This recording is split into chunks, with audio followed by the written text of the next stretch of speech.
Kabalo ba ka? Usahay sa atong failures, diha muhimog mga dagkong milagro ang Dios. Kay balo ba ka nga ang mga Bible characters na puno silag failures. Kung imong isulat ang ilang entire gid nga life, mas daghan ilang failures kaysa ilang achievement sa Dios. Tan-awang life ni Solomon, pila lang kay gayon nagamit siya sa Dios. Ang iyang life nga nindot nga part katulang nagamit siya sa Dios, unang part niya sa king sa Israel ug katong paghinulsol siyang sala pagbalik sa Dios.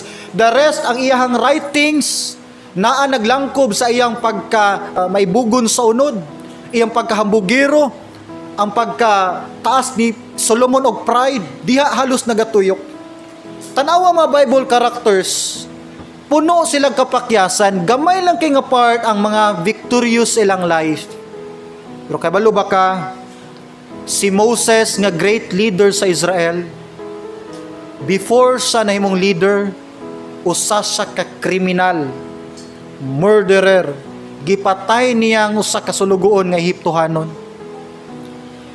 Before si Abraham nahimong father of faith, nagduha-duha siya sa saad sa Dios. Iyang gidulugan si Hagar.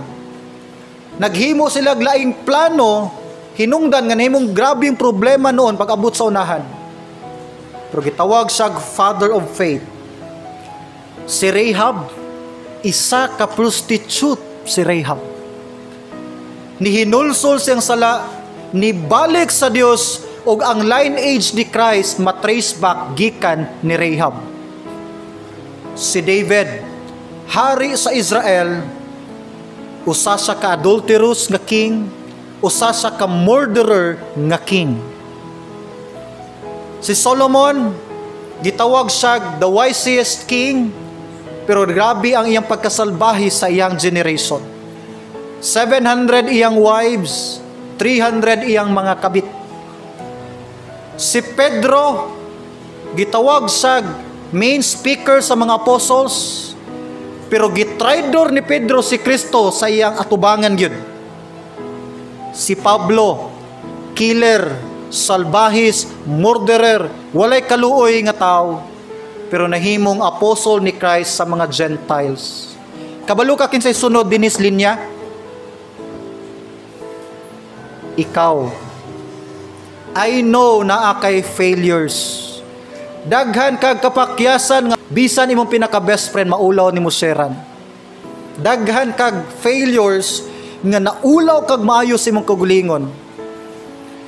Pero sultihan ti ka dili na final sa imong life. Dili na disqualification. Kay once na kay kasing-kasing nga sakto lang mo hinulsol, na kay seed of repentance, na kay fruit of repentance, one day imong life himuon yang milagro at ubangan sa mga tao. Amen. Nini nga pakna mo nay gusto sa Dios tan-awon sa imong kinabuhi. Kabalo kaon sa ingon ni Satan nimo, dili na tinuod. Kinsa dinhi ang nag-struggle sa pain? Ang ginahimo ni Satan sa imong life, sige kanyag remind sa imong sala kaniadto. Irresponsable ka nga inahan. Ingon ni Satan, irresponsable ka nga amahan. Wa kay tarong nga respeto nga pagkaanak. I-remind ni Satan na imong failures. Di ka maayo nga bana, di ka maayo nga asawa. Nakipagkulang sa iyong pamilya. Dili ka talented. Walay tao nga ganahan nimo. Dili ka gwapa, dili ka gwapo. Wala kay ayo nga tao. Walay mapuslan ang tao sa imong life. Bati kag background. Inani kaguba imong life. Mo nay sige remind ni Satan sa imong kinabuhi. Hinuktok sa kadaliha, paminawa ang tingog sa Dios nimo. Mo nay tinuod nga dapat nimong paminawon. Siguro gi-hate nimo imong self, pero ingon ng Dios, gihigugma kanya pag-ayo. Muingon siguro ka nga di ka ganahan sa imong kagulingon, pero gusto sa Dios makabaton og personal gyud gani nga relationship nimo. Siguro moingon ka nga hapit na kumo give up Pastor John.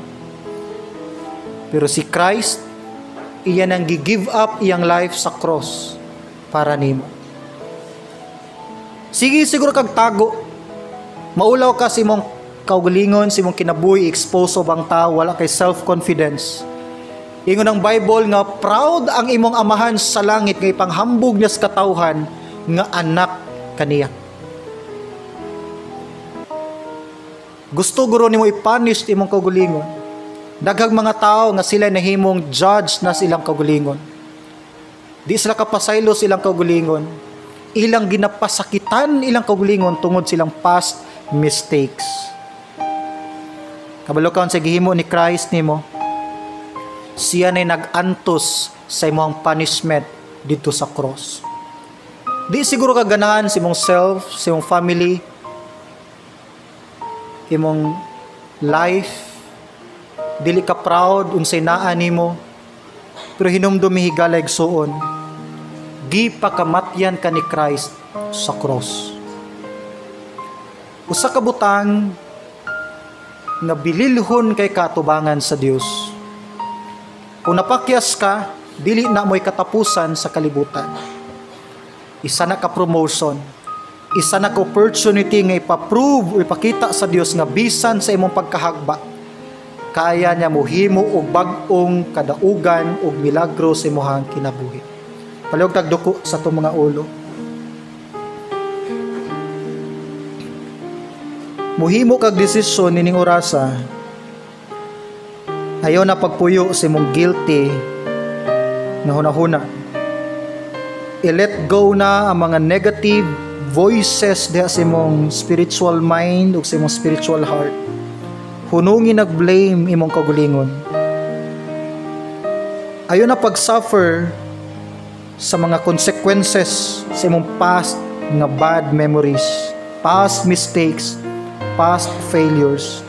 Ingon ni Christ, tanang nabugatan, duol niya, ug itugyan ang tanan diha kaniya. One step of faith lang ang gipangayo sa Dios.